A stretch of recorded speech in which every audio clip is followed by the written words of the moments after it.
morning, everybody. We're talking baseball, and I have a nice crew to talk about Game 6 of the 2025 World Series. And what a group we had to the right of us. We had Tyrese da- Davis, the man who has done some unbelievable things despite his disability with cerebral palsy. I'm glad he's active on the network. Glad to have you on, Tyrese. Thank you so much for bringing me back. Oh, we enjoy having you back. You're a hit across this network in a short time. Candy Ebling, as usual. Glad to have you back on. It's a pleasure to be on with you guys talking baseball this morning. And Trent Clark, I tell you, Clarky, got some rings, got some jewelry, great stuff. And I want to welcome a first timer, and obviously looking forward to having more often. And that's my colleague here locally in South Florida, Gabriel Garcia. Glad to have you on, Gabe. Glad to be here. Glad to be here on this wonderful Saturday morning. Yeah, glad to have you. And Eric Katz, this guy's the most brash individual on this panel. That's why he's come a long way. Yes, sir. Good to be back. And good to have you. We have a strong show lined up Monday night. We'll take care of business right now. Obviously, Game 7 is tonight, but we're going to talk about what took place in Game 6, a recap of it, including a game-ending double play involving Miguel Rojas, who what an unbelievable play that was. Yeah, but here's what you also had Yoshinobu Yamamoto pitched 6 innings, pitched 5 hits, 1 earned run, 1 walk, and 6 strikeouts. And of course, the move by John Schneider may have backfired, although he worked it well. He intentionally walked Shohei Ohtani, but got burned by Will Smith, who made the day with a 2 or 3 run home run. I think I didn't see the shot. What was it? Will Smith. Will Smith, I think, was an RBI double. Oh, was it an RBI double? Okay, an RBI double that got things going, and obviously the rest went there. So with that said, Gabe, why don't you go ahead and talk about Game 6? So I'm going to preface this really quick. I'm rooting for the Toronto Blue Jays because even though I grew up watching the Miami Marlins or the Florida Marlins at that time, before the Marlins existed, it was the Toronto Blue Jays. And the fact that they won back-to-back in 92 and 93 and defeated the Braves, which is a huge plus for me. It's kind of like I was hoping that it would be the Phillies and the Blue Jays, like a little homage to the 93 series, but clearly that didn't happen. But that ending yesterday was so wild to me. It started off with that ground rule double. Then we had Ernie pop out for out number 1, and then suddenly that double play that left everybody shocked. And yeah, it's crazy. And Yamamoto just dominated again. That's twice now that he dominates the Blue Jays. He only allows like a run in each game that he started against them, and has like a combined 14 strikeouts. So well done for the Dodgers. It was not the way that the Blue Jays wanted it to end, but hey, it ensured a Game 7. I'll tell you that. Sure did. Well, I'm rooting for the Toronto Blue Jays, mainly because of my buddy Don Mattingly. You saw, Gabe, more than anybody, I had a good working relationship with him. Don, I was talking to Don, and we became great friends. I go back to my years back in the early 80s when we worked together in the New York Yankees system, and we've been good friends since. Obviously, Don Mattingly played for the Greensboro Hornets, but we go back a long way, and one of the common people we knew was Willie McGee, proceeded to win a World Series back in '82, who we knew well about. We did an interview this summer when he was in town, and it was really great that the Blue Jays got it set up for. So Don Mattingly, without a doubt, is the guy I'm pulling for. But that said, Eric, some thoughts about Game 6. I mean, the Dodgers had their backs against the wall because remember, only one team can end the year with a win. But they were, they had their backs against the wall. They played well. They pitched very well. Yamamoto clearly rose up and was able to go deep into the game and give the Dodgers some life, and their bullpen did the rest. I think what you're going to find though in Game 7 is they're going to ride the hot hands out of the bullpen. They're just going to go with who's pitching well right now, whether that be Tyler Glasnow, who you saw get in there last night, and I think that's just what they're going to do because right now, it's do or die tonight for both teams. Trent, you're on mute, man.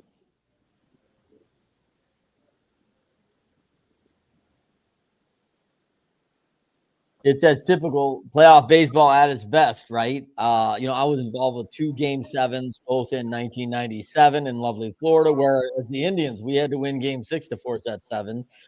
And Game 7 was that extra inning thriller that ended badly for us Tribe folks right there, right? And then 2002 World Series, right? Like Angels and the Giants. That was a big Game 7. We had the big comeback in Game 6. So, man, I got to tell you, I remember when they signed Yamamoto for $228 million, right? And I was like, holy cow. And they go, hey, we only paid him $228 million because it was after the Ohtani contract. So that felt like an only number. And this guy's legit, man. I mean, especially when you need him, he has been nothing but money. All the scoring in one inning, which is crazy. A couple kind of unlikely guys. Will Smith with a big hit. And I mean, I don't know what's up with Mookie. He's not hitting his bat. He's not hitting his weight. I think he's hitting 150 for the series, but he gets a big hit, drives in 2. They're hoping he turns the corner, right, on this hitting. Maybe he'll have a breakout. The Stars tend to show up in Game 7, so it'll be interesting to see what happens tonight. But, man, you cannot help but love October baseball and now November baseball and in Toronto, no less. So it's going to be pretty exciting tonight. Yeah, Mookie Betts definitely coming up big, and obviously when we talk about Freddie Freeman, he came up big in this series as well. Always. Freddie Freeman and Mookie Betts, they've won World Series before, and they're coming up big in key moments, but now it's a winner take all. Candy? Again, like everybody has talked about, I mean, what more do you say? Game 6 of the World Series, they wanted a Game 7. They wanted to go against all the college football, all this, baseball is good when that right storylines like this, right? The max that you can go in the World Series, Game 7. The only other thing I think that maybe the baseball gods would have liked is had this Game 7 be in LA, only because that's more drama. But hey, it's interesting that that Major League Baseball started this season outside the country, outside the U.S., and now we're going to end outside the U.S. It's the first time in history that Major League Baseball is going to have that. But kudos to, the Dodgers for taking it to a Game 7. More dramatic, more exciting, more times for us to watch baseball. If you're a baseball fan, you're loving it. As much baseball as you can get. Tyrese? It's the classic David and Goliath story. This is what sports is about, and this is why so many people gravitate towards sports. And I think, there's a lot on the line for both teams. This is Clayton Kershaw's last season. We also get to see Max Scherzer pitching another Game 7. Between the managers and their experience, you have Dave Robert with a lot of experience, and Toronto's manager being younger in his managerial career. So it's a lot of storylines to pay attention to, and I've been very excited. Okay, well, we'll talk about another big storyline in this series. Let's talk about Trey Yesavage by the numbers. And let me tell you, he's got some incredible ones out there for sure. He struck out all 9 batters in the Dodgers starting lineup, becoming the 3rd pitcher in World Series history to do the strikeout. He's in starting lineup, joining Randy Johnson in 2001 and Bob Gibson in obviously 1968. He's the first pitcher in the MLB history to record his first 2 career 10K games, regular season or postseason, in the postseason. Oh, it only gets better, people. It really does. Trey Yesavage at 22 years of age. In 93 days, he is the youngest pitcher with 10 plus Ks in the World Series game. 3rd youngest in any postseason game, older than 3rd. That's right, 3rd youngest in any postseason game, older than only the 1975 NLCS Game 3 John Candelaria. There's a name from the past, isn't it? And 21 years is what the Candyman had in 335 days, 14 strikeouts in 2025 ALDS.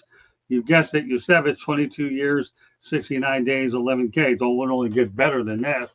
And then we'll turn it over to the crew. So be ready, Gabe. I told you I was giving you a lot of Yesavage stuff, and I meant it. 12 Ks, no walks. That's the most Ks by a pitcher in a World Series game with no walks. 23 swings and misses, the most by a pitcher in a World Series game under pitch tracking 2000 when it was established in 2008. 16 career regular season strikeouts, 17 World Series strikeouts, and then you have the World Series Game 5 Rookie of the Year, 10 plus strikeouts in a single postseason, all-time 12 strikeouts as a rookie, World Series record. Gabe, I gave you a lot. Okay, where do you want to go with it? And he's only what 22, right? Right. No, that's incredible. How many players can you think would kill to be in a World Series game and put up those kind of numbers already by 22? You know, you gotta expect that when they're in their prime years, you know, like 26, 27, 28, 29, or, you know, riding off into the sunset in their mid 30s or whatnot. This kid is money, and he's going to be one heck of a player moving forward. And I can only imagine the kind of contracts he's going to sign. I just wonder if he's going to be on the Blue Jays forever, or he's going to find himself with, you know, higher paying teams like the Yankees or whatnot, because this guy's gotten everybody's attention now. Well, he's under club control for a while, so time will tell. Oh, we'll see. Because he's an excellent trade piece, let me tell you. I doubt they would ever do that, but let's just say I wish he was on the Marlins. I put it like that. Well, that makes both of us. So, Candy, I'm going to turn to you next because this is not bad for a guy that started. And why don't you give the sequence of that? So he signed. This is his rookie season. He was assigned to Single-A Dunedin Blue Jays to open the 2025 minor league season. After going 3-0 with a 2.43 ERA and 55 strikeouts in 33 1/3 innings, he was promoted to High A Vancouver Canadians on May 16th. He made 4 starts with the Canadians, recording a 1.56 ERA and 33 strikeouts in 17 1/3 innings, before being promoted to Double-A New Hampshire Fisher Cats on June 12th. He also appeared in the All-Star Futures game. After recording 46 strikeouts in 30 innings in New Hampshire, he was promoted to Triple-A Buffalo Bisons on August 11th. He made 6 appearances in Buffalo, pitching to a 3.63 ERA and 26 strikeouts in 17 1/3 innings. On September 15th, 2025, he was selected to the 40-man roster and promoted to the major leagues for the first time. He made his major league debut against the Tampa Bay Rays the same day, allowed 1 run on 3 hits, and striking out 9 in 5 innings. His performance set a new Blue Jays franchise record for most strikeouts in an MLB debut. Can you believe that? All of that. There you go, Scott. So, Candy, knowing what you just heard, what are your thoughts about this guy? A rock star, like, he was considered a top prospect in the 2024 Major League Baseball draft. Yep. Well, whoever was like scouting him knew was point on. Like, look what he's done in his short 1-year career. I mean, awesome job. This is the stories that you like to hear. Like, if you see somebody that's doing really well, to get promoted and bring them up and keep bringing them up.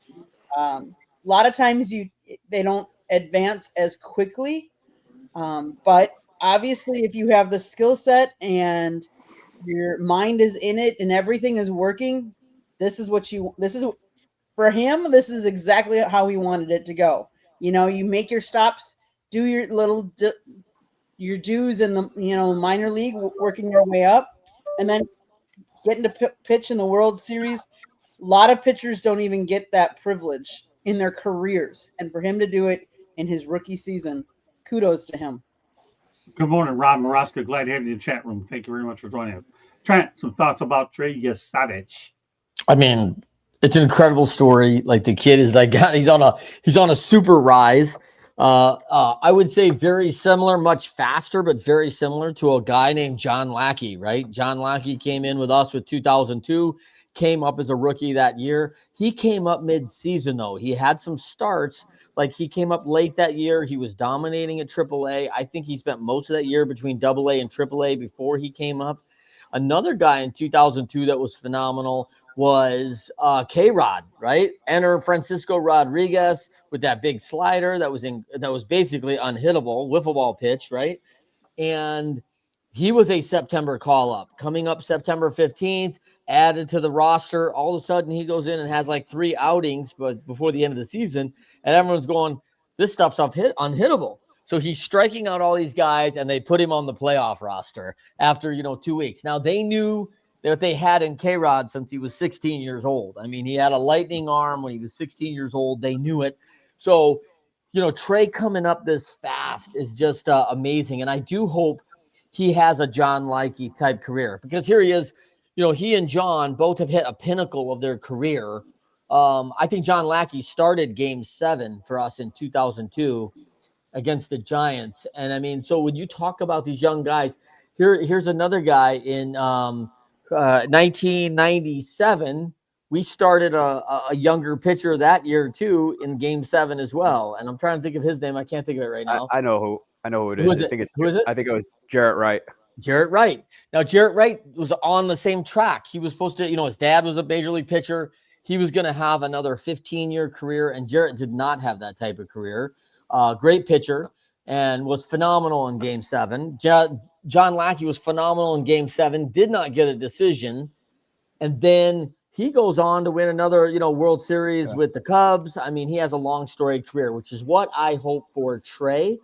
But this pitching has been this whole series, right? I mean, I don't want to lose focus on Louis Varland, who the kid from the Blue Jays who just got his 14th appearance last night, tying Brandon Morrow from the Dodgers in 17, and then a guy we had in 97, an Aquinas College grad out of Grand Rapids, Michigan, guy named Paul Ossenmacher, who was a specialty lefty. Right.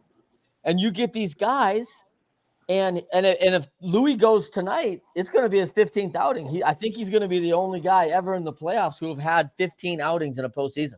I mean, so you look at this guy, Yakamoto, really pitching's the story, right, Scott? Oh, yeah. No question about it, right? I mean, let's face the reality.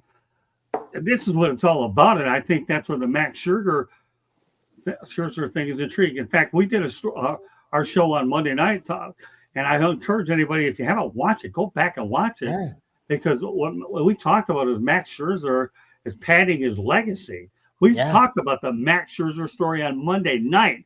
Please go back there and review it, because this guy is your Game 7 starter. If there's ever a time to look at the history, and we recapped a little bit of tonight, but there's a refresher before it starts at 8 o'clock. I know you'll be fighting through college football. I get that, but really, seriously, we got a good episode on Monday. Have one today. We'll have another one on Monday night. So with that said, great stuff. You said John Lackey. There's a pretty good name that people should go back to. And who's the other guy you mentioned earlier? Jarrett Wright. And Paul Ossenmacher, of course. Jarrett Wright was another youngin that came up. But wasn't he related to Clyde Wright many years ago? Yeah, that's his dad. Clyde Wright's his dad. Right. Okay, I remember Clyde Wright's career. That goes to show you the great. Here it comes from somewhere. Yeah, well, Clyde Wright. I mean, kind of coming back to Scherzer and pitching. If you're the Toronto Blue Jays, that guy might be the most competitive guy in America, right? Like if there's a guy to get on somebody's back and shoulders, I think it's Max Scherzer in Game 7, because you got to feel good about the ball in that guy's hands. I don't care if he's 60. That guy's ready to go through the wall, and he's going to be ready to go.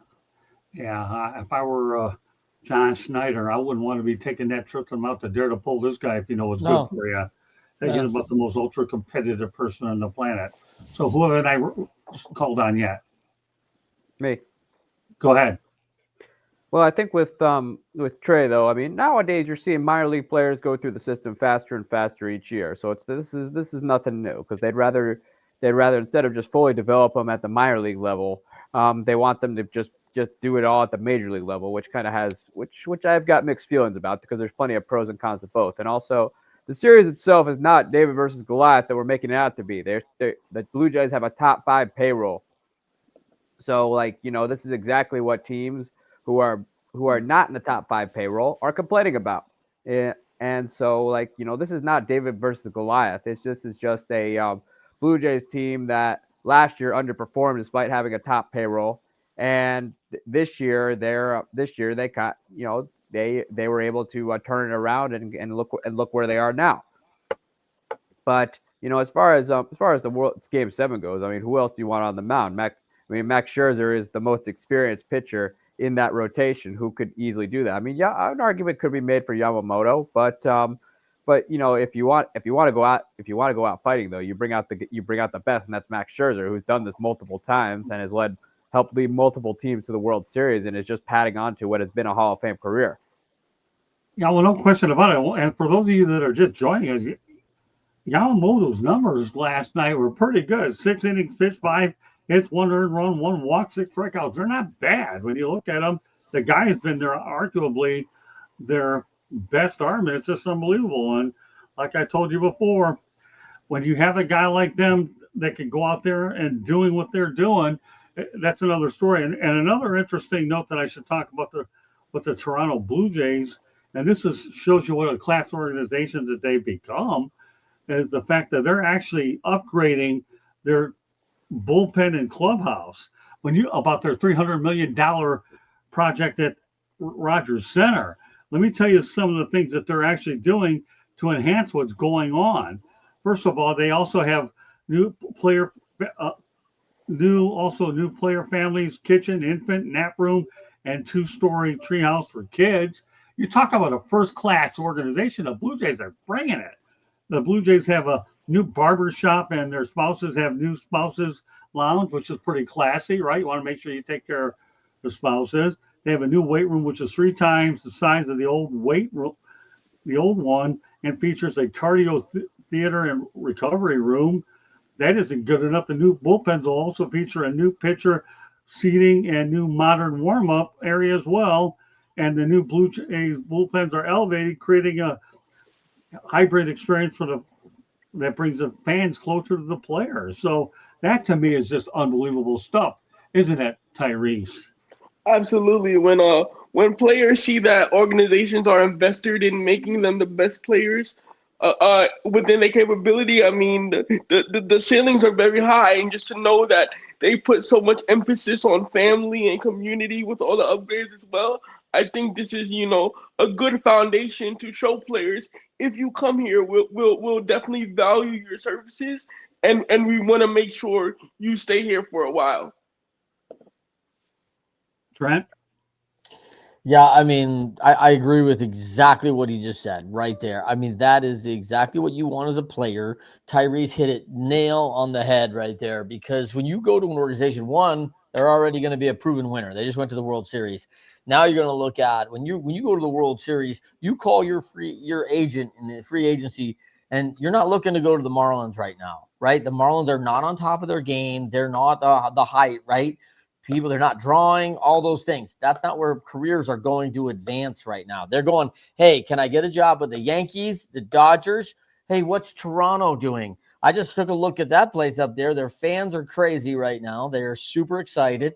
And now all of a sudden you just added $300 million to a clubhouse. It's going to have everything you could ever need to stay healthy and increase the longevity of your career. So if you've got another 3 or 4 years, look at this business now. This is worth $10 million a year. That's another $30 or $40 million for a top player. And I mean, I just think you got to consider the fact, like, they're willing to make the investment. That says a lot for players. They want to go there. Gabe? They're investing long term. They're basically saying that we're here to stay. We're going to compete for the AL East every year, that they intend to be, in the thick of things every single year. And like how Trent was saying, that catches the attention of potential free agents. What are the Yankees up to? What are the Blue Jays up to? And unfortunately, the Marlins are the benchmark of what not to do in times like these, because when you don't invest on the product on the field, this is what you get. And this is why, frankly, nobody wants to come down here. It's like speaking what's said inward, not outward. And I still remember now thinking about it when they asked Stanton when he became a Yankee, his experiences with the Marlins. He basically said he got tired of the losing because you know you could get paid $50 million, but if you're taking it to the teeth every single game and you're going year in year out not making the playoffs, it starts to wear on you. It really does. Gabe, you ever been to Roger? You ever been to Rogers? You ever been to Rogers Center, Gabe? Yes, I have. What were your thoughts of the place? It needs a facelift. Getting it. Got it last year. Yeah, I'll tell you what, they're making progress. They actually put the press out in the outfield now. We have all kinds of monitors out there. Unlike where we used to be behind home plate, they figure they get more money. The Blue Jays there, so they just stick us in the back, give us all the monitors we get down there. It's a different animal. But I'll tell you, you're right. I mean, it needs a facelift, and they're getting it, which is exactly why I decided to add the bullpen in the clubhouse into the show for a team that's certainly making noise on the field that's going to only attract and become better as time goes on. And that's exactly why I put this in at the last minute, because we're riding the wave of the Blue Jays right now. This team is looking good. And when you go ahead and mention stuff like this, more and more players, it becomes an attractive possibility during free agency. It really does. So who has not spoken on this one yet? Cassie. Cats? Okay. Yeah. Well, the thing is about it though. I mean, they've been putting a lot of work into that stadium because the Rogers Center had kind of seen better days on that front. But I think what they're trying to do is they're trying to be better in free agency because that's been an issue that they've been having for years. And obviously, there's some issues there that are outside of their control. But they figured if they invest a lot of money into the clubhouse and stadium, that they'll be more competitive in free agency as well. Yeah, and I think Motor City, when you talk about that, Mark Shapiro's a brilliant developer. Right. He won the development team of the year for Cleveland for years when he's a young guy. They've developed talent. Free agency is what they need to attract. They got a manager that I think guys want to play for, which is a big deal. Now all of a sudden they're adding a lot of attractiveness by winning. And I do not want to downplay Miami and those teams that are struggling. You know, Motor City, we know the Detroit Lions were a place where careers go to die for a long time, and everybody wants to be a Lion now in free agency, right? So things will change because people want to win, and when they figure that out, like, hey, you still get paid the same, but you're exactly right, Gabe. The money's not worth everything. You don't want to get your teeth kicked in every night out, and so they start looking for where's my opportunity, and it doesn't take much. It takes a little management, a little investment, and the right leaders, and all of a sudden – you got yourself a real competitor. And I think the Lions proved that. Some other clubs have proved that. Toronto was way down for a while, and they're back up after winning a couple world championships. So, listen, everything turns around, and the Marlins have won 2 titles now, I think, and they'll turn it around too. Let me tell you, we'll be talking more about the Miami Marlins once this postseason is done. Gabe, you and I will have a lot to talk about in future episodes for sure. I'm glad that Gabe has decided to join our team. Him and I have been teammates for a long time over at Lone Depot Park, and now we've always talked about doing something together. I just want Gabe to know that I'm bringing in some first-class, powerful people. Clarky and Eric Katz will tell you that I don't mess around. I look for the best quality people, don't I, Eric and Trent? Always good. Yeah, so we'll continue the narrative. Ernie Clement ties the franchise record for longest hitting streak in a postseason with 12 games, equaling the mark made by Pat Borders in 1992. So with that said, Clarky, what are your thoughts about that? Clement and Borders in the same sentence. Yeah, I mean, coached Pat Borders, by the way, in Cleveland, and he was part of that 97 run. Right. Pat is a great individual, man, a team player through and through. You know, he's a legend in Toronto, by the way. Like, I saw the other night, I saw a guy wearing a Borders number 10 jersey the other night in the stands. Kidding, really? Yeah, I love it, man. They love him. And, man, he's a Lake Wales, Florida guy, I think. And so he's got a classic just gamer, right? What a competitor. And I think you're seeing this guy. Here's Pat Borders, who's a solid catcher, never a superstar in Toronto. You got a lot of good players there. But you've got these unsung guys who, like, when it comes playoff time, Scott Spezio is another guy like that, right? Held the RBI title for a long time. Right. You get guys that make careers because they know how to stay in focus, stay in their routines, do their job at their height level, and the big camera, the big lights don't scare them. And Borders is a guy like that. So it's awesome to see Clements kind of coming out. And, you know, Clements was not a guy that everyone in Toronto's like, hey, here's your star. But here he is, Mr. Consistency and showing out in the playoffs. And you just got to have guys like that. And he's making a whole new name for himself. Gabe? Everything what Trent said. Everything what Trent said. He's definitely making a name for himself, and I just can't wait to see how he progresses forward. It's going to be a very interesting career. I will say that. Okay. Gonna get paid. So Gabe, what are your He's thoughts going to about get paid. Trent? Hey, Gabe, what are your thoughts about my man Clarky? Trent? Yeah. I was actually going to ask Trent, not to backtrack too much, but with how he talked about K-Rod, Lackey, Trey, and all these guys that they're like September call-ups and they like hit the ground running. I was going to ask you, what is it that these guys bring, or what factors in that gives them so much success? Is it because of their talent? Is it because of, how they were developed in the minors in their brief time? Because some of these guys just speed on through. Yep. Or was it, since they come in September, opposing teams don't have as much intelligence or like tape on them? They're like a little bit of an unknown. Yes, that's a big one, Gabe. That's the big separator. If you look at MLB pitchers across the board, you'll see rookies come up, and if they have the mentality and they're ready to go physically and mentally, they'll go out and they'll have 4 to 5 really good outings. And then all of a sudden, everyone gets video review on them. Everyone gets a lot of data and goes, oh, this guy never throws high fastballs. So they don't look high. They start changing up their eye on them.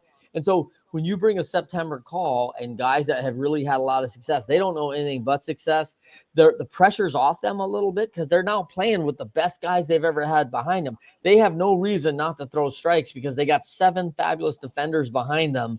And in the minor leagues, you got gaps in those defensive roles. Not in the majors. There are no gaps. And if there are gaps, you got guys who will score 4 or 5 runs and make it up for you. So there's some pressure off on that. But to your point, your biggest point, Gabe, is that people haven't seen them. They've got a major advantage coming up in that late deal. And there's historic numbers that rookies come up and do very well in their first 3 to 5 outings, and their ERA is lower than when they keep going because everyone's going to start getting used to seeing what they build that data. No data on them early. And then, you think back in those days, there wasn't as much interleague. Right. So you had really a lot of stuff where you never saw National League guys. You never saw American League guys if you were in the earlies, like in the 80s and early 90s. So now that's a whole nother dynamic, too, because now with video and everything else, that's changed. It'll come faster. But in 6 weeks, you're not going to change that deal. So September call-up's got a big advantage. There you have it. It's almost like a strategic move that some coaches do. Like if they're in the midst of a playoff hunt, they're probably looking at their minors and saying, who could we bring up to throw off our opposition a little bit, whether it's a pitcher or a hitter? It's not a terrible move, man. It's not a terrible move. Right, because you don't have anything on the guy. You don't really know. You don't really. I mean, eventually, you haven't figured him out yet. Eventually, teams will figure him out, but not in the moment. Yeah, what most people don't know is that there's more scouts in the professional leagues than there are amateur scouts. Yeah. So you have more scouts that are scouting all the minor league games, writing up reports. But the only thing they're going to have is they're going to go, oh, hey, this guy at AA, this guy at AAA. That's all they've got. And the major league coaches don't tend to pay a ton of attention to it, right? They're like, well, let's see what he'll do up here. Okay. But there are reports written up on players, and there's a lot because advanced scouting is a big deal because you're looking for who's going to shore you up at the trade deadlines and all these stuff. So advanced scouting's high. They get good detailed reports on them. I don't know how much times the staff and everybody follows those reports because they're pretty good, but you got to go and find out. And a lot of people don't know until they see them. I know the Rays are pretty good about reading those, and I know the Dodgers have. I'm not sure if they did against Yesavage, but I know that the Dodgers are pretty detail oriented on that front. I think the challenge. Yeah, I think the challenge. Last one. The last one with Yesavage and K-Rod is both of them have one pitch that's a wiffle ball pitch. Nobody can hit it, right? I mean, Yesavage throws that splitter. Everyone can't see it. They can't pick it up. The thing's falling out. Even if you do hit it, it's a rollover ground ball. They're just not getting a good line on it. So, and K-Rod was the same guy. The slider was almost unhittable. So, when you have a go-to pitch like that, like in the minor leagues, we made K-Rod. He could only throw it one per at bat. He used to throw his glove down in the middle of an at bat as a pitcher because he threw the slider for a ball and he knew he couldn't throw it again. Mm-hmm. And he had to learn how to throw a fastball and changeup to learn how to get guys out otherwise. But there, turn him loose, he could throw 8 sliders. Okay, Cassie, what I want you to do is talk about the Borders / Clement, and then we're going to go to one more topic station break, and then we'll be able to wrap the show up in a matter of 15 minutes or so. Everything goes according to plan. Go ahead, Cassie.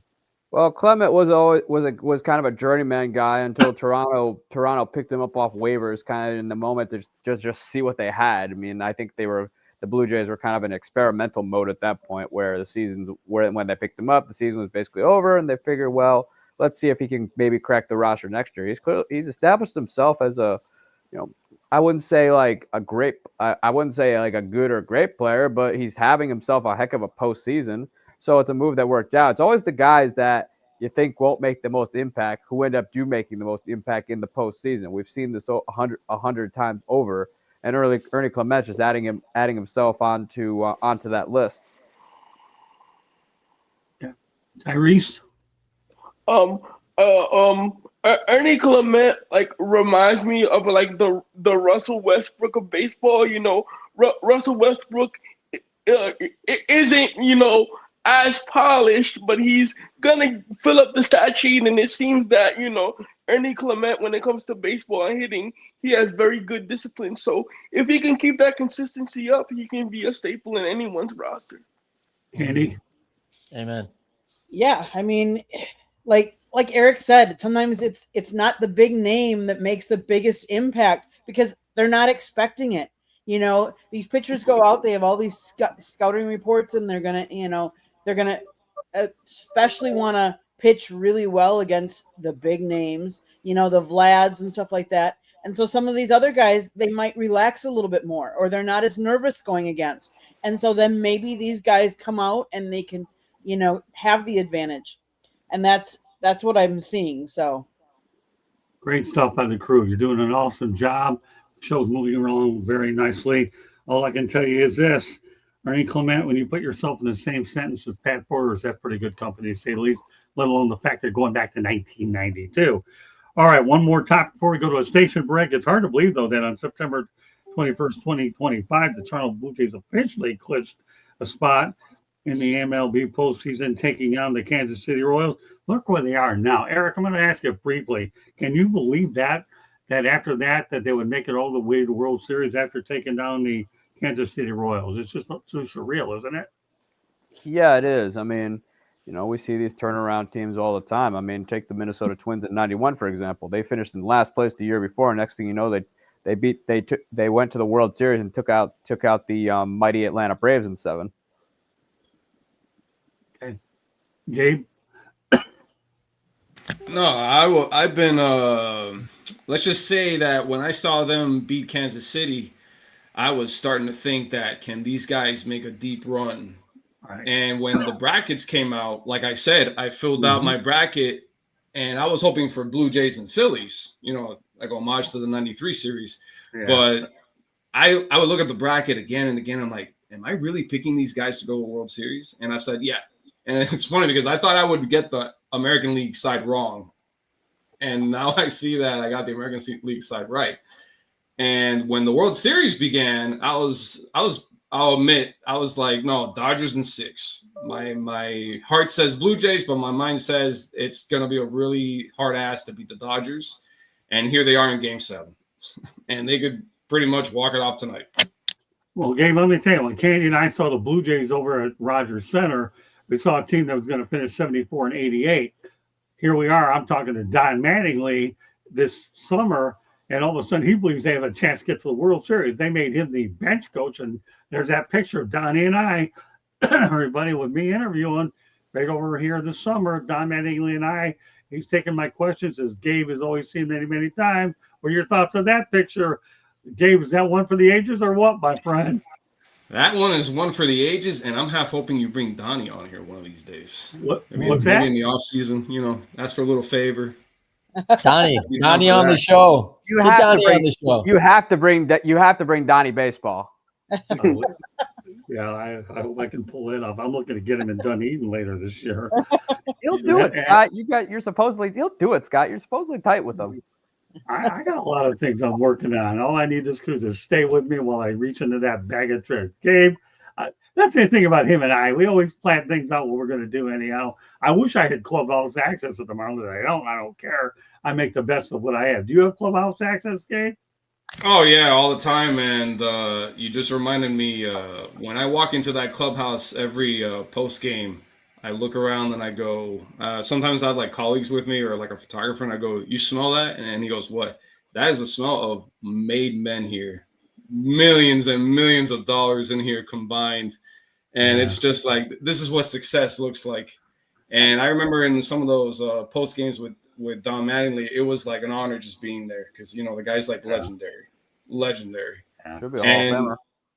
yeah, Hall of Famer. And the idea of him being on here would be actually a really cool idea, even if it's just for like a quick little segment, I don't know, half an hour or anything like that. It'd be great. Well, I'll tell you what I'll do. If it makes you feel any better, the next time you're on here, I'm going to play a sample of my interview, and that'll be the closest thing until I can get the real thing. Fair enough? I kicked the tires on it, Fair enough. I had to be conscious of time here. But we'll see what I can pull off soon. But yeah, I never had clubhouse. I never made a big deal out of it because I'm coming all the way up from the Palm Beach County area anyways. It didn't matter. And I did my damage early with them in the pregame, which was fine, is what I needed. But it was different after that. So with that said, I've talked to Catsy and I've talked to Gabe on this topic. What about you, Trent? Hard to believe. Yeah, I mean, hard to believe. Like, love Mark Spiro, good friend, excited for him and the organization, and of course, their GM Ross Atkins. I coached. He was a minor leaguer in the Indians organization back in the day. So just can't be happier for those guys who have been. I think they've got now together like what? I mean, 6 to 8 years. They're just trying to build a winner. It doesn't happen overnight, and so. Super excited for their success. I would not have picked them. That's for sure. I would not have picked them to be in the World Series. So when I spoke to Don Manning, one of the guys he was amazed of, because that's how far we go back, was Willie McGee. Garrick, is there anything else you want to add? Yeah, I was going to say though, Mark Shapiro is a long time baseball man. I mean, he was the general manager of the then Cleveland Indians at the time and had some success there. And then eventually he went to Toronto. I think it's a testament to just sticking with what you have sticking with what you have, even though it's going bad, and just letting it play out. And then, if you want to make a change, fine, but not making a change just to make a change like some Blue Jays fans wanted when things hadn't been going well in Toronto early. Playoff defeats as well as, not making it at all the season prior. But I think it's a lesson though that more teams need to do, which is just, just stay the course. It's got a chance to turn around because you bring in new people just to bring in new people. You're setting a new course. It's not always going to be an overnight fix. There's going to be some growing pains, or it's just not going to work at all. But I think the Blue Jays did a good job at just sticking with what they had and just riding the course. And boom, they're one game away from winning the World Series. Tyrese? I think this goes to show how important buy-in in sports is. When you have like-minded people, when no one is selfish, when everybody lets each other do their job to the best of their ability, these are the beautiful things that happen with sports teams. It reminds me of the run that the Marlins had in the early 2000s with Dontrell Wills and, that team and, how everything came together. So when you put the team before your name and, you let everybody do what is required of them, these things can happen. And I'm very proud to see, Canada, get the shine and the praise that they've been getting in these last couple of weeks because it's truly deserved. So. Motor City, right. They might have a World Series trophy before they get the Stanley Cup back. For goodness sakes, man! Like scary. Canada's gonna freak out, bro. I know. Well, they already freaked out when the Raptors won it. The Toronto Maple Leafs are the ones that are the laughing stock. There's no question about that. We got an NBA title. We might have a World Series title. And we still got no Stanley Cup back in Canada. What's going on up north? I know, that is dangerous. Scott, this is the same country you managed to anger pre-social media. Yeah. But yeah, for those of you who understand the story to that, you brought it up. He never forgets it. Hey, listen, Clark, if you want me to meet your time demands, that's okay. Give me an extra 5 minutes. Can you do that? I'll give you the extra 5. Yeah. I 5 go to 11 7 or 5. minutes every time you throw me off. But yeah, I angered the whole country when I called the people of Montreal morons for booing the United States national anthem and got more death threats than you can imagine. Cassie never let me live that one down. And you wrote a follow up too. You wrote a follow up, and they got really angry. So what? I have no problem. I didn't know. I can imagine what would happen these days. I would have gotten shot and killed by now. Forget about no guns in Canada. No guns in Canada. No one would shoot you. It doesn't matter. They'll find a way to kill you.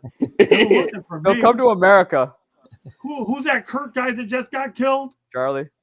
I'd have been the next Charlie Kirk after what I wrote back then. Oh, never mind. We're not opening up that controversy, but I'll tell you, I got a lot of Canadians upset with me. That's for sure. Yeah, that's all right, Candy. Bail us out with a station break after you comment on this topic. I need you. Okay, so let's face it. We've all talked about this. When is the right time to get hot? The right time to get hot is in September, and obviously Toronto did that, and they carried it through. You know, the other thing I'm going to say is Toronto's no slouch. We're talking about them as if they have a really low payroll. They're the 5th payroll in MLB. So we have number 2 against number 5. That's, up there. The other thing I will say is there, and I forgot what the exact stat is, but there is a stat that says that when one team wins all their 4 games straight in the championship series to go to the World Series, they don't normally win at all. Normally it's the other team because they're grinding it out. The Dodgers had a rest. The Toronto 6 days off, right? 6 days off. Yeah, that's crazy at this time of year. Crazy. It is, and it plays with their mind. And I'm not saying obviously this is taking it to Game 7, but it's good for baseball, and it's good, good for Toronto. I mean, hey, my Brewers aren't playing them, so go Toronto. All right, well, I love it. Candy for a station break. Okay, the South Florida Tribune Publishing Company published a book, Lessons from the Microphone, Tuning into the Enduring Wisdom of Visionary Leaders. It is written by our host, Scott, the Motor City Mad Mouth Morganroth, and you talk about that Toronto and upsetting fans. There's a story about it in the book, so go check out the book. It's available on Amazon, Barnes & Noble, Kindle, Google, and Apple Books. There's also a link on our website, www.southfloridatribune.com, where there is a plethora of great content. So go check out our website. If you like to listen to podcasts, you can find us wherever you get your podcast. If you want to advertise, you can call Scott 954-304-4941. And if you want to be a guest or have topic ideas, you can always email us at southfloridatribune@gmail.com. And one last thing, if you see that red subscribe button in the lower right-hand corner, click it, like us, share us, and then turn on your notifications so you're notified every time we go live. Back to you, Scott. Great stuff, Candy. 4 more topics to get to, and then we get to watch our favorite sports today. And we'll start with this. One that obviously Gabe and I are very familiar with is Miguel Rojas is retiring after the 2026 season. Hopes to remain a Dodger Blue for the final season and his career at age 36. So the question is he managerial material? And there's a picture of myself with Miggy when I had an opportunity to cover him. And what's so cool about this is I asked him at that time, would he want to manage? And tell you, Don Mattingly on that particular day let him manage one game. Were you at that game with me, Gabe, when it was on a Sunday, I think it was? The final game? Maybe, but my memory says I watched it. I don't think I was there. Well, I was there, so I had the idea to talk. But I will say this. Go ahead. I will say this. That question's actually been racking my brain a little bit. Like, I think he could be a manager, but what organization would be a good fit for him? I don't know. That's my thing. Like, who could he go to that would make a good experience?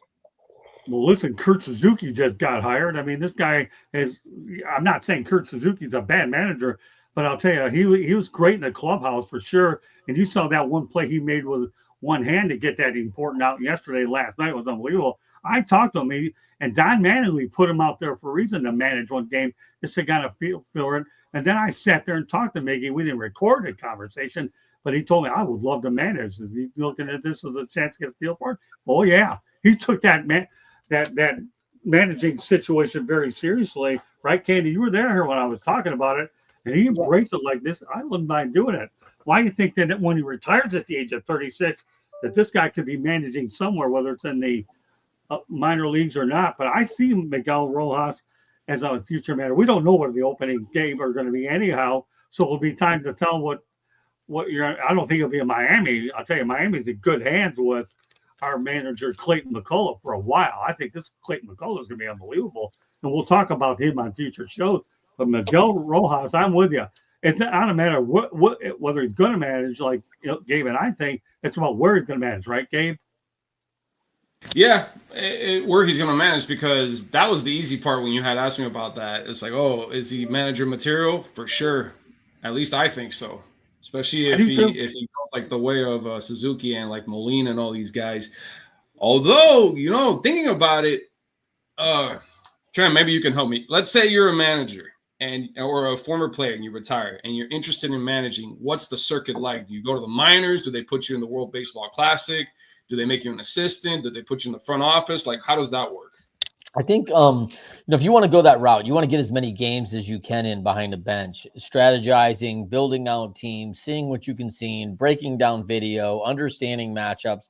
There's a lot to learn there. So going in and being a coach first is really valuable. If you're going to manage, a lot of the programs want you to go down and manage AA, AAA, A-ball. They may have you go run the ringer of being a manager down there to get a feel for what that's like.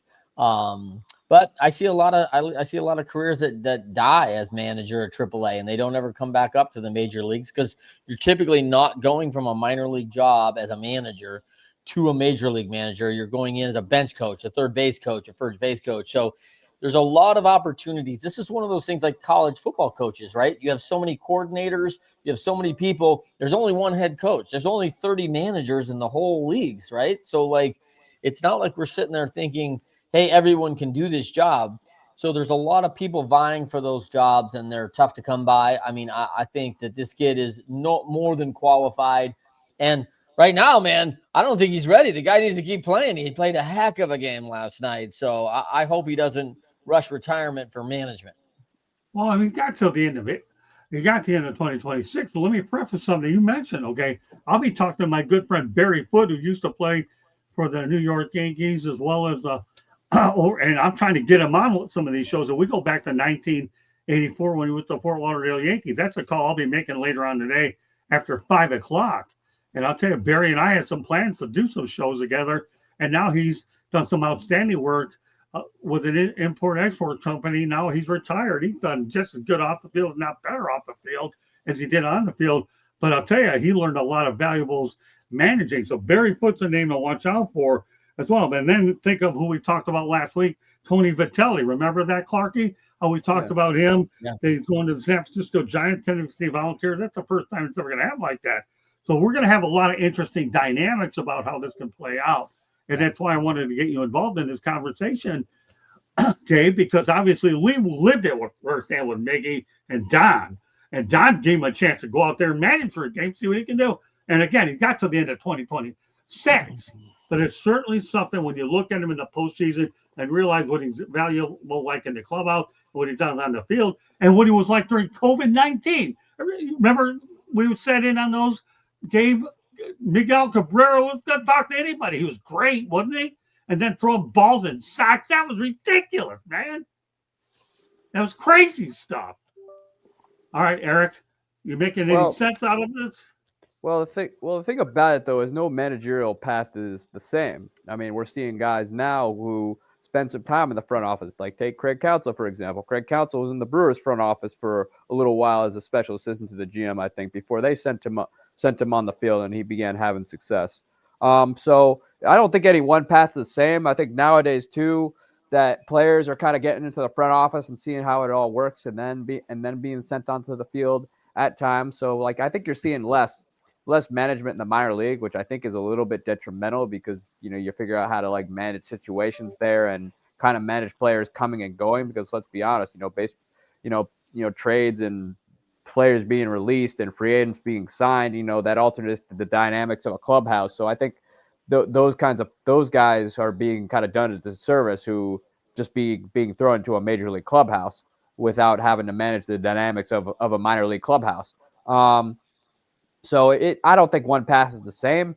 As far as a fit for Miguel Rojas, I don't know. It depends on the organization. It depends on what that team is looking for in a manager. It depends on, what they see in Miguel Rojas. It's really going to depend though, because those interviews can be crazy long. Like just take Albert Pujols, for example, who reportedly had an 8-hour an absurdly long interview with the San Diego Padres. And also, you're seeing players nowadays too. Like Pujols did this. I think you'll see more of it too. Pujols managed in winter ball. So like he's kind of managing the dynamics of a clubhouse there. So like I don't think really one pass is the same as far as sending them down to the minor leagues like it used to be. Nowadays, it really depends on the situation, and it really depends on like what that front office is looking for in the manager and what they want to do specifically. So it's like there's no one size fits all anymore. Yeah, I'm glad you brought up Albert Pujols managing in winter ball. I know he's still negotiations with the San Diego Padres. Clarky, we'll put you on one more topic after we go around the horn, and I know you want to make you conscious of time. So, Tyrese, what's your take on all of this? I think players turn managers needs to be a delicate process. I don't know much about young baseball managers, but I do know a little bit about young basketball coaches. And back when Luke Walton was coaching the Lakers and coaching the Kings, he did a horrible job. Those were very abysmal years for such a historic franchise like the Lakers. So, like when you take a person that has played the game, you kind of need to make sure that they're able to switch their mentality and really have a personality and a charisma that guys want to buy into. Candy? Playing and coaching are two different things. Now, one of the things I will say is someone that is a leader in a locker room makes for a better coach because they already have the buy-in of the team. So I think that matters. I think, and like everybody has said, it's a different path for everybody. You just never know. It's a lot of times it's who you know to get a job, to be honest with you. So that matters too. The Marlins, their coach is out in fall league now. They're the bench coach that we talked to, Scott. He's out there. You just never know the path. But getting an in someplace and having success matters, and being a leader. So let's face it, the leaders in that locker room are going to more than likely be successful as managers. So that makes a difference. All right, we'll go to one more topic for Clark, and then the other two are pretty straightforward. We'll let him go about his business. We thank Clark for being on here this morning. Obviously, he knows it's an important part. We need him during the World Series. He's always up and available anyhow.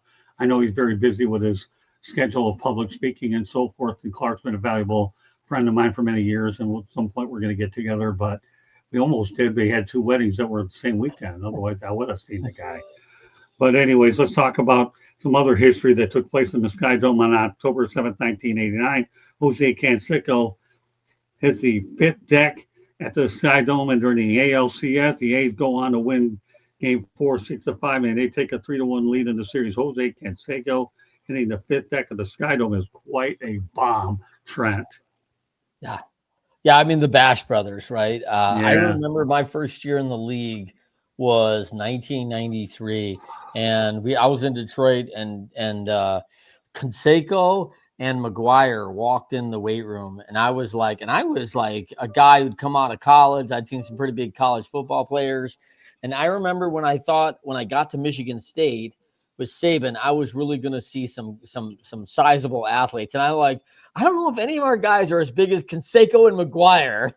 like these guys were just man-childs. And obviously Dave Duncan was a big part of those A's organization. He was a big lifter. Before there were strength coaches, Dave Duncan was running around taking his guys to the gyms on the road, and they were all lifting, pumping iron. They were big. California big. The difference was in those two guys was that they could absolutely play.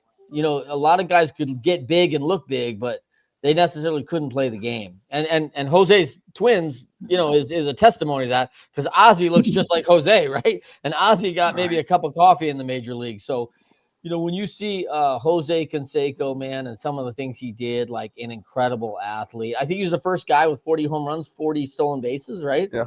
So, he said some amazing things just as an athlete in himself. So, Bash Brothers, man, like you love to see it. That A's team back in the day, boy, pretty formidable, man. Formidable. I still think it's surreal, Trent, that you work with Nick Saban at Michigan State. That's a long time ago, it really was. Yeah. This is his first year at Michigan State, 1995. How do you like that? Tom Izzo, too. Oh, Tom, did you? Oh, that's right. When you're in the same department, you get that's cool stuff. Tom Izzo's still there. Still there. Yeah. Still there. Yeah. I'd like to meet Tom Izzo. I think our paths cross. Sharp guy. I tell a lot of people, like, if you're going to send your kid away to a school to play for a guy who's going to teach you how to be a better person, you may win titles and all that stuff, but Tom Izzo is going to take care of your kid. He's going to make him a better man. Great stuff. That is the key line to say in the kitchen with recruiting. That is the key line right there. They're going to take care of that kid. Well, now it's how much. Now it's how much money are you giving them? Yeah, how much NIL? Yeah, NIL kind of threw a wrench into that. Yeah, don't worry. Gabe and I have to deal with NIL all the time, don't we? Awful. Especially when we look at the roster cards that we have, since we don't see them during spring practice anymore. It's unbelievable, NIL. No, we won't. But we don't. The longer we talk about that, the longer Trent has to wait. So we'll go around the horn with this. In fact, Trent, why don't you go ahead and let everybody know about what you can do? We'll let you roll, and then I'll continue with the topic around the horn. Yeah, thanks for having me on the show as always. I can't wait for Game 7. I am Trent Clark. You can find me at Trent@leadershipity.com, leadershipity.com.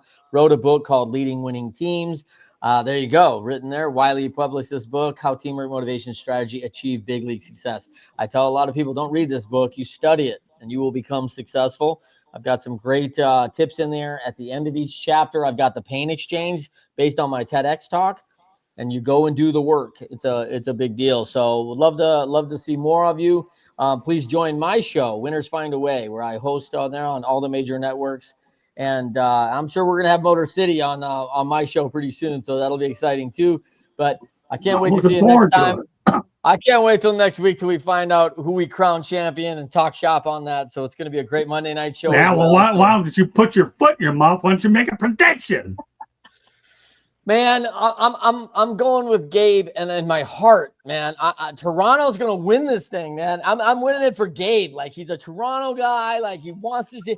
I'm so happy to see the team that's not favored win. I don't like when they're stacked with the stars, I just think Toronto's the best team. The Dodgers have the best players. And Toronto has 94 wins, and the Dodgers have 93. That's why it's back in Canada. Yes, that's why it's being there. And mark my word, I loved it. I just hope Game 7 is not like an 18-inning marathon. I think God could not handle that. Let me tell you, Gabe, that messed up my whole week. That got me into virus mode, man. Yeah.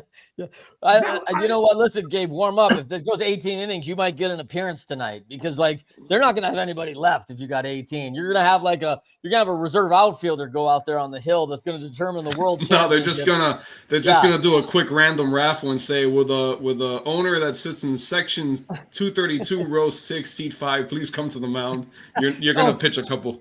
No, the kid who wins the gun thing, who gets the hottest thing, who threw 93 out on the gun on the concourse, who won a free stuffed animal, he's gonna get the 17th inning. That's what they're gonna call that kid out. That's what they're gonna do. And depending on his success, they might just give him a contract too, right there post game. So here you go, Gabe. I'm gonna put you and Clark in together. You having a good time with this guy? Did I tell you you're gonna ride with him? Yeah. Clark, you're with the Cleveland pro team, right? I was, yeah. Two World Series with the Tribe. They're slowly becoming my favorites because, as Scott knows, I cover the University of Miami baseball team and also FIU. And you probably know a fellow by the name of CJ Kafis. That guy's like that first baseman that got called up. He's gonna be great. And we also have Andrew Walters. I think he had like a season-ending injury. That was like the number one closer in college baseball. And then you guys also had an FIU kid, Logan Allen, that he was a two-way player and a lefty. So Nice. Logan Allen's a reliever now. yeah. Well, I'll tell you what, Gabriel Garcia and Trent Clark to be continued at a date to be announced. So thanks for being on. All right, Gabe, it's your turn to talk about Thanks, Jose guys. the Canseco. Have a great Thanks, week, Trent. everybody. Glad to have you on, brother. We'll talk soon. Thanks. All right, let's go around the horn with Canseco and 2 other topics. We'll wrap it up.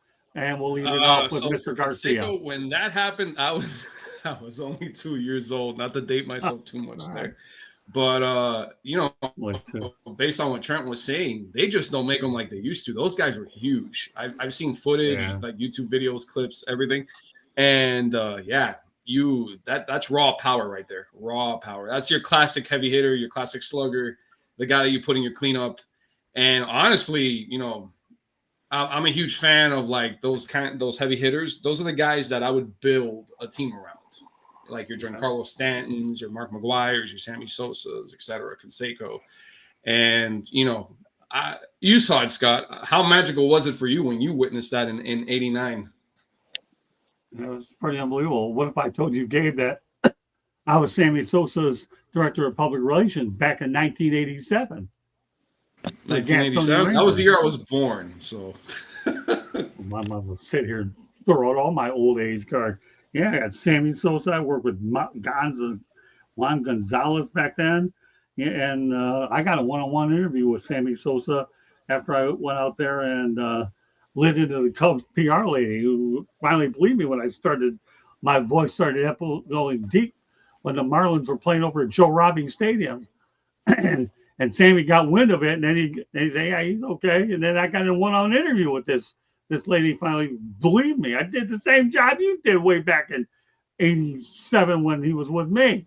And I'll tell you, it was pretty cool stuff. And you talking about Sammy Sosa, Mark McGuire. I mean, geez. I mean, all they did was save the game of baseball, didn't they? Despite all their steroids. I mean, you can say what you want about them, but still, they did save the game of baseball. And they'll be getting it. Well, don't worry. During the offseason, it gets more fun because now we talk about managerial changes, umpires. And I got a lot of people on the crew that are begging to get on this show that want to come on here. Well, yeah, I like the fact you bring up Mark McGuire, Sammy Sosa. I mean, those are guys that whether they ever get in the Hall of Fame is one thing, but without those guys, Cal Ripken doesn't go ahead and break Garrett's record because that record was in danger of falling too if he had broke and he was going to play. I mean, there's a lot of interesting dynamics, Gabe, about what you brought up to the table, and I'm glad you did. Now, I know you know your baseball. I only worked with you a few years. I figure anybody who was a natural to come on this show was you two. No, and not to go off on a tangent too much, but when you just brought up Cal Ripken, all I think is Iron Man. He just his record of playing game after game after game. He played hurt. He played sick. Man, I wish I had that fortitude. That's a record that. If I had any record to break besides like anything related to a no-hitter, 3 home runs in a game on 3 pitches, that's referencing a certain somebody, or anything of that nature, for me, it would be the fact that I can play so many games and can be counted on as a durable player. He's Cal Ripken is one of the first, like I said, I was born in 87. So Cal Ripken is one of the first players my mind came to know when, getting raised up about baseball. No one's breaking it now. Nobody's I mean, I got a picture of it's never going to be broken. It's one of those. I saw like an article of all the records that are never going to be broken, and that one in that article was right at the top. Well, they won't let them now. That'll be the amount of money that they're being paid and the potential for an injury. Oh yeah, no. That'll be one of our topics down the road. But I got a picture of Lou Gehrig in my living room anyway. Cassie, what are your thoughts about Canseco and that bomb that he hit? I wasn't around, so I couldn't really comment on it. Oh, so that's one of the other things you don't know about, even though you know everything else but that. Okay. It was an individual regular season game, Scott. No, that was in the playoffs, dude. Oh, well, I mean, I don't know. So I got him, Candy. This is one thing he doesn't know about. That's okay. And you won't get him many times, but I got him this time. I'll never forget this day. But don't worry, Eric. I got plenty of good shows lined up for you down the road. I'm working on some great stuff, mate. Only a guy like you and Candy and then Tyrese, and we have 2 more topics to get to before we call it a day. Let's face it, Canseco, he's 6'4". He actually, fought martial arts. He holds black belts in karate and taekwondo. He is built so hitting home runs was kind of second nature for him, and he hit them. He had some very timely ones, and yes, that one was yeah, he was the first MLB player in history to hit 40 home runs and steal 40 bases in one season.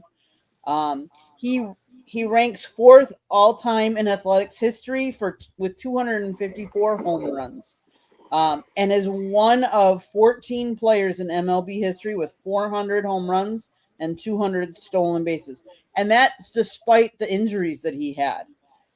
He had numerous, but his 462 career home runs are the 12th highest total in AL history, and he is 12th highest in AL history and the second most in MLB history for a player with less than 2,000 games played. So yes, he had power. He was built. If you walked up to him, you wouldn't think he was a baseball player. You would think more he was a football player. He was just built and big. So, well, let's not forget the fact that he's the author of the most controversial book on the planet called Juiced. Yep. I actually bought that book. It was a horrible book. It's a horrible. Yeah, well, I'll tell you, he certainly brought out a lot of interesting information. We're not talking about that now. We're talking about the home run that you didn't know about, but that's okay. But I know I got you one out of a million times, and that was I never thought I'd see that. But You take your victory lap now. Yep, I am. Well, I won't have any more with you. I'm not worried about the that. last 10 minutes of the segment with a victory lap. He's gonna forget about the topics. He's like, "Oh, victory lap for me." No, there's only 2 left. I had nothing. That's why I waited for these to the end. Tyrese, you taking all this in? You learning a lot, Mr. Tyrese? Absolutely. I don't know much about Jose Canseco, but I can say, when you know what to look for in the zone, and when you study pitches, and when you just have an athletic body, you turn into a hitting machine. And he put everything together, and regardless of whether whether people believe he should be in the Hall of Fame or not, you can't take away his hitting knowledge. Okay, great stuff. All right, so can you believe at one point in the postseason that Shohei Ohtani had a slump, not Trump, sorry, folks, wrong topic, kidding, okay, slump of 1 for 21. That's probably me not being able to read my penmanship. Slump for 1 for 21 and 10 strikeouts. Gabe, this is surreal. Shohei Ohtani went 1 for 21. I'm not surprised. It's I've always I got this back in high school because I used to, growing up watching Mark McGwire and Sammy Sosa and all these guys, I would think that they would play, until I got a better grasp of baseball, that they would play great every game, that they would hit home runs every other game or whatever. But that's just not how it is. The season's 162 games. Then you have your postseason that your stats don't mean anything anymore. And you've got players that play Houdini and disappear during the playoffs. It doesn't matter if it's basketball, baseball, whatever. So to me, it's just confirming what I already knew. Ohtani's human. He's beatable. But what makes him great is that he doesn't – he gets out of those slumps. That's what separates a great player from a good player, because I remember Derek Jeter going into a really nasty slump one year for the Yankees. And he climbed out of it. And that's what it is. It's all mental. It's all mental. It's how you get out. That's to me is what separates a player. Everybody's great when they're playing awesome, when they're hitting, whatever. To me, what brings out a player is that I want to see him struggle, because I want to see how he reacts. And I can't remember if it was Don Mattingly or another coach, but you remember Lewis Brinson, Scott? One of the reasons why he did not get demoted, because a lot of people are like, "Oh, throw him back into AAA. Why is he here?" Well, one of the reasons why he stayed in the pros is because of his attitude. He kept trying. He would double his efforts. He would do whatever it took to get out of the slumps. So for Shohei, to me, it's just he'll be it's surprising, because you don't want to see that in a player, any player, especially your star player, going into a slump in the postseason. But for me, it's just he's human, because the way that he plays, he's a pitcher, he's a hitter, he could play anything you need for him, or he's a machine. But I'm not surprised. It is what it is. Yeah, Lewis Brinson was a hard guy to root against because he tried so hard and he had a great attitude. And one more thing. Ohtani can go 1 for 24. If that solitary hit is Game 7, bottom of the ninth, bases loaded, or top of the ninth. In this case, since it's in Toronto, and that's the difference maker. That's all that counts. Yeah, nobody care about the other 20. Great point. All right, Cassie, you're up next anyway, so go ahead. I was gonna say though, first off, you got to give that was in 2004 where Jeter had an 0 for 32 stretch. But you got to give Jason Giambi the assist there for helping him get out of that. And and then from as far as Lewis Brinson concerns, from Milwaukee to Miami, thank you because it gave us Yelich. Scott, you can end the program now. I had to dunk on him. It was too good. It was too good to pass you can up. still end that program now. Those are like some of the worst trades out there. So yeah. And you gave away Stanton to the Yankees. You got two Milwaukee Brewers on here. See, this is why I was frustrated with the Marlins. Like when Trent or Clark was still here, I was like, we just managed this team so badly on all levels. Sometimes I wonder if raising the money, like let's say we went from 28th to 15th, would it matter if we do crappy trades like the Yelich trade? It's like, we lack in money and we lack in leadership because that trade should have never happened. But I'm glad that Yelich did great for Milwaukee and he found more success there because I hate to say this, Scott, but I'd rather see players successful elsewhere because I don't feel that Miami's deserving to have guys like Yelich, Stanton, I don't know, name whoever. Because what have we done to tell a free agent, why should you come here to play for Miami? I wouldn't even have an answer. We don't do anything. I wouldn't have one either, and I got a lot of answers. Hold on, Eric. Let me finish. If you want to host these shows, let me know when you're ready. Okay, but I got to make sure you know. Fall on your. No, I agree with my colleague. I mean, the reality is we've seen some interesting baseball, and they don't fill this place that easy. They don't, except maybe 2-3 times every couple of years when the Yankees and Tigers come to town. Otherwise, you don't have much to go down to that place for. Not like you have a rural area and areas to go to a sports bar afterwards. You go to the game and you go back home. I mean, it's a different breed. And Dave, you've probably been to other ballparks, know where I'm coming from. But I agree. I mean, but you got to remember, we got 2 Milwaukee people on here that are loving the Yelich trade. We know Catsy let the cat out of the bag, and Candy's the other one. Go ahead, Candy.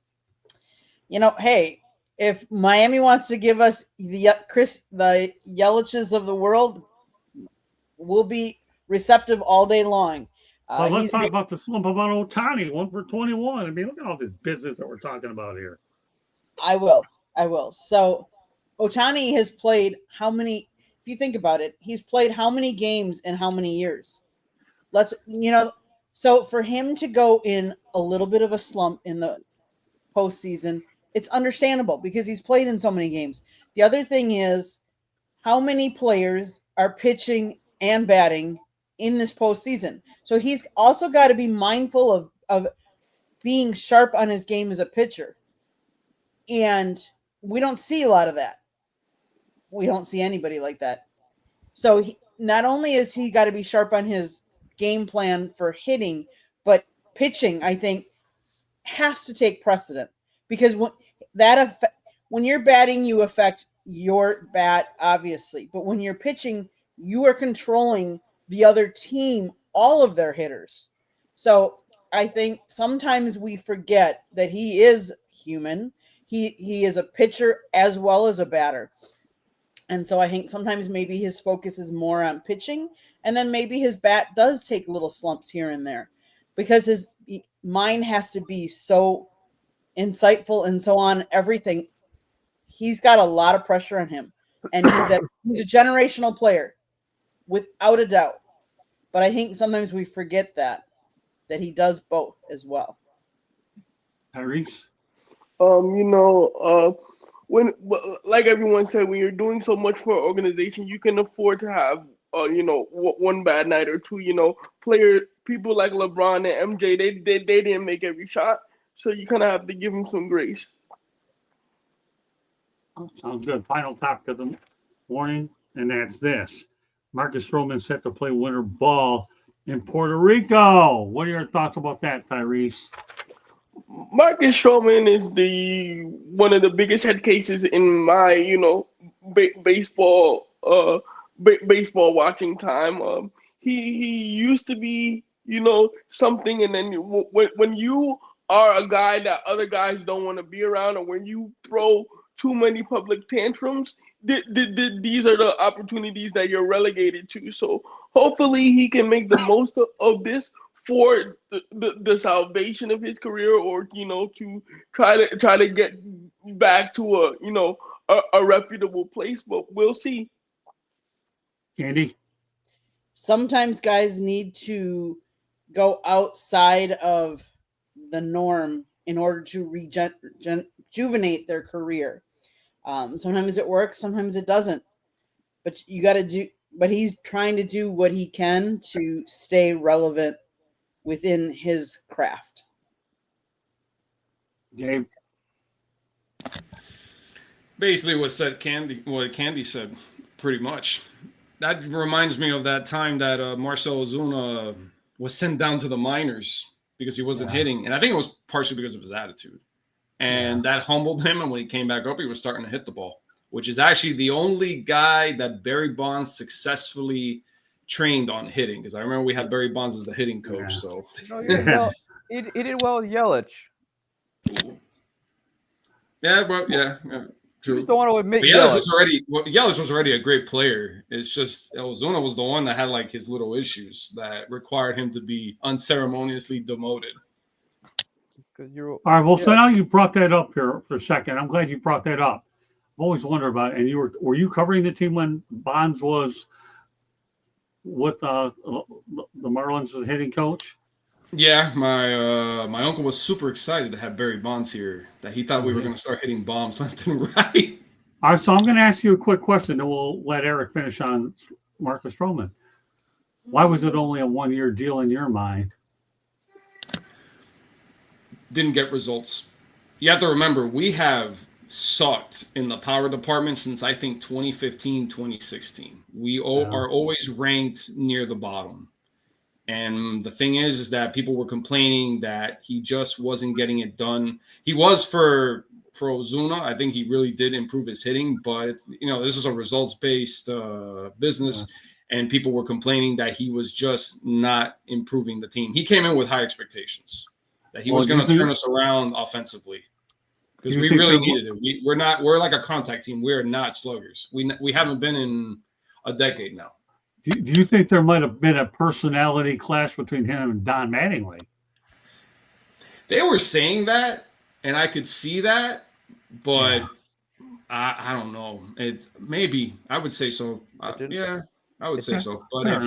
But if he was if the Marlins were hitting and were in a place, at least in middle of the pack, or you could see tangible results on the hitting, it wouldn't have mattered because it's Barry Bonds. The only thing that he could do is that if he's having clashes with Mattingly is, he's on a shorter leash. And that's the problem. After a year, they said, never mind. Because you have that behind closed doors, and then you have that we're just not getting it done in the hitting because he was brought in to improve us. And it just didn't happen. Okay, well, I was just curious. Now that you brought Ozuna into the plan that Barry Bonds is, kind of curious. I'm sure we'll talk about it later on.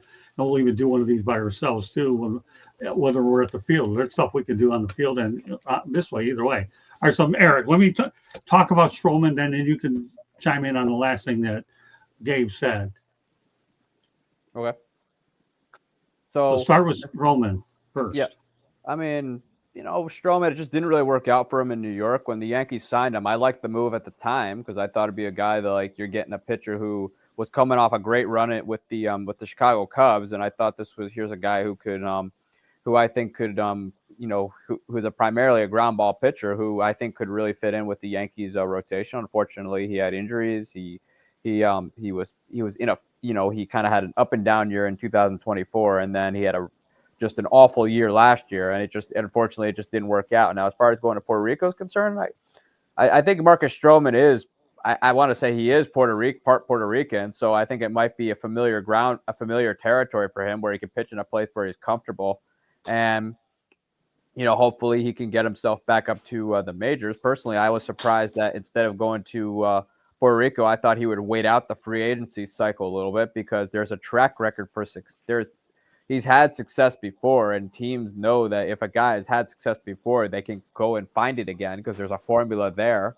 Right. But I thought maybe a team like the Milwaukee Brewers might get him because they did the same thing with Jose Quintana this year, where you get a guy who can anchor the kind of the back end of your rotation, who he's not going to like light it up statistics wise, but he'll do enough where he can eat innings, and he can keep a team competitive.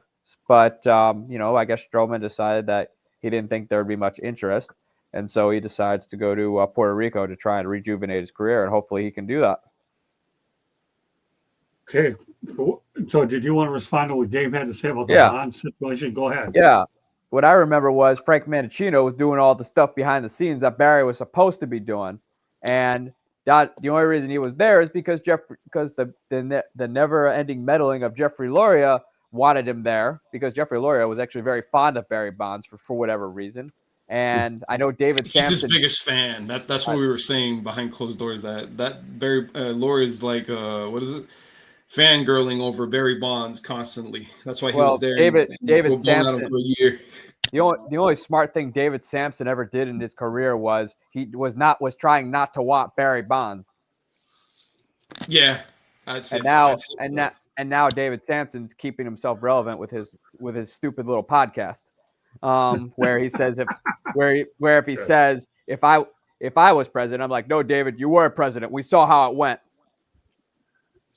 Hasn't he destroyed two teams, Marlins and Expos?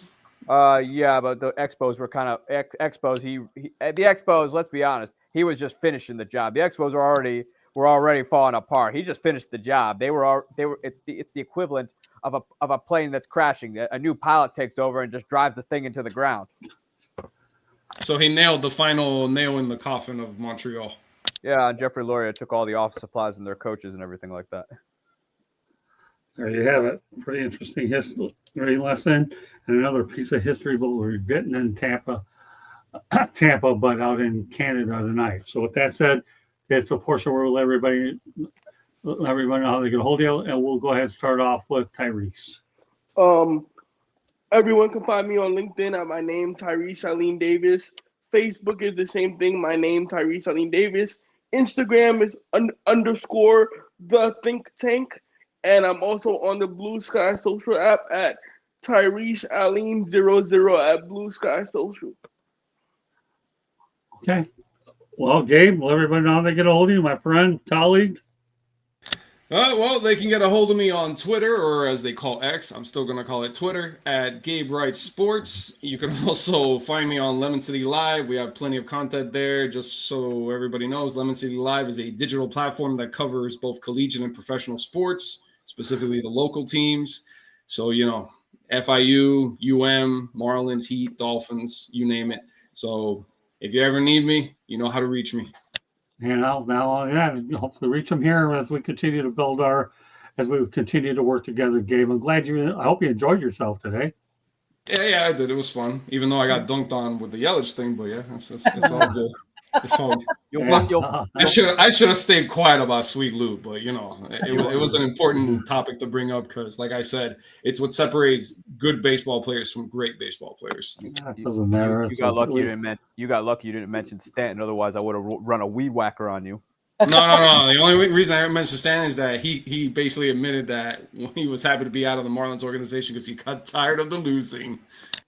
Well, that was a given. A-Rod said the same thing about the Rangers. Yeah. Yeah, well, that's true. Well, all right. So, Candy, why don't you take us home? Eric's got to say how he's. Oh, that's right, Eric. You take us home. I keep seeing bells ringing in my ears every time you go out there and tell me you forgot something that you didn't know about. It blows me away. That's 3 times today, Scott. Yeah. If you can follow me on my X account at Sports Team News, or you can follow me on my Twitter account, or excuse me, my bellyupsports.com blog, where I'm writing about all things baseball. If you think I don't like your team, I probably don't. So, how do you like that one, Gabe? You ever heard that one before? He reminds me of a guy that does videos that roasts every NFL team possible, including his own. But he didn't say who he's going for in the World Series or who was going to win tonight. I could roast you on a skewer, Gabe, with my eyes closed. Oh, Well, that's it, Gabe. Why don't you give us your prediction tonight? Oh, Blue Jays, without question. Okay, Eric, give me yours. I got to go Blue Jays. I really feel like you know they've done a good job of bouncing back. You know, they did it after they lost in 18 innings. They've done a good job of kind of halting the Dodgers' momentum. I don't like either team though, but nothing would make me more smile than watching the Dodgers, who spent all that money, lose, and they never hear the end of it. All right, Tyrese, did you give us who you wanted? I think Toronto's gonna win, and I think it's gonna be bottom of the ninth, Vladimir Guerrero walk-off homer. ooh, a Joe Carter move. There you go, Joe Carter. You got it. All right, Off Mitch all right, Williams. Candy, take us the rest of the way. Okay, South Florida Tribune Publishing Company published a book, Lessons from the Microphone, Tuning into the Enduring Wisdom of Visionary Leaders. It is written by our host, Scott, the Motor City Madmouth Morganroth. Talks about his 40-plus years in the industry and how it has evolved and changed.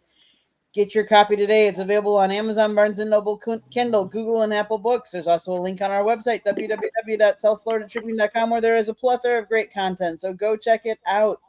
If you see that red subscribe button in that lower right-hand corner, click it like a share us, and then tell all your friends about it. And turn on your notifications so you're notified every time we go live. If you like to listen to podcasts, you can find us wherever you get your podcast. If you want to advertise or sponsor a show, call Scott 954-304-4941. And if you want to be a guest or have topic ideas, you can always email us at southfloridatribune@gmail.com. Scott, since you asked all three of those gentlemen, I'm going to ask you, who do you think is going to I'm win? going Blue Jays. My man, Don Mattingly. Come on. I'm going to tell you. And I'll tell you, Gabe, the next time you're on there, I'm going to put that soundbite on there when I talk to Mattingly about his feelings in obviously Toronto. And he had high praises for the Marlins organization. And it was also great to see our colleague Greg Mish see me interview him, because Craig and I did some great stuff with Don Mattingly. And Craig Mish, I tell you, Gabe and I can both talk. Craig Mish is one of the most class acts I've ever seen in my entire life. I love Craig Mish, and I talk about Gabe being a great colleague. And kudos to Craig Mish. He's taught me a lot about this, about the Marlins in the industry, and hats off to a guy. He's a guy that doesn't get enough attention, being buried in South Florida. But I'll tell you, Craig Mish, any other market would be a superstar, and Craig knows how I feel about him. What are your thoughts about Craig, real quick? Nah, he's great. He's one of the best covering the Marlins. Although I will say I see him as a bellwether, because whenever he tweets out the word "yikes," it's bad. It is bad, and it's worse than usual, actually, because it's always bad with the Marlins. It's just another day in paradise. That's how we always start off every game, saying, "Oh, it's another wonderful day of Marlins baseball." Could be. Well, when I finished my Don Mattingly interview over the summer, you know what he says to me? It only went 9 minutes. That's all I did. Craig thought, man, you did great, man. I thought you were going to go at least 15. You get shorter the better, Scotty. And you know what? Every time he says something, I always listen to him, because he's never guided me wrong, Craig Mish. So I love the guy. All right. Well, with that said, that does it for this edition of Talking Baseball. Hope you've enjoyed this episode. We'll have another episode next Saturday, and we'll have 108 Stitches Baseball Talk on Monday night. This coming Monday, we're going to be at live at, I believe, 8:30, and then we're going to be changing the time after that. So meanwhile, Gabe, hopefully we can have you back on next Saturday if you're interested. Hopefully coming on, although we have a Canes game, don't we? We do at 3:30 against Hughes. Is it 3:30 next week? Yeah. Because today's game is at 12, which starts in about 20 minutes. Then we have Cuse at 3:30. Then we have NC State that's locked down right now. They haven't put it in. By the way, Cuse lost to UNC last night. So what does that tell you? To Bill Belichick. I tell you. I was like, I'm scared of Cuse. I'm like, no, man, I'm not scared of Cuse. And you're about to find out why. And then they lost to UNC. And I'm like, yeah, we'll be fine. If I hit you with an earlier start time around 9, would you be game to come on then? Well, I see you later that day if you're interested. I should be. Hopefully, I'm wearing a Blue Jays jersey by then, because I have it hidden, stashed away. It's a Vladimir Guerrero. Well, then I'll tell you, if Gabe feels that way, there's a strong possibility everybody that will probably be going at around 9 o'clock a.m. Eastern time. Gabe and I will be on, Eric too, and we'll see who else joins the group. So, Yeah. with that said, on behalf of Trent Clark, Gabriel Garcia, my colleague here in South Florida, Eric Katz, Tyrese, Aline Davis, and Candy Eveling, we want to thank you very much for joining us on this edition of Talking Baseball. And if everything goes to plan, we'll see you around 9 o'clock a.m. Eastern Time next Saturday. Take care, everybody. Enjoy your weekend. And I'm sure Gabe and I, and by the way, I'm the one who's been doing all the visitor interviews this year. And I've enjoyed it because I've had a chance to meet a lot of interesting coaches as well.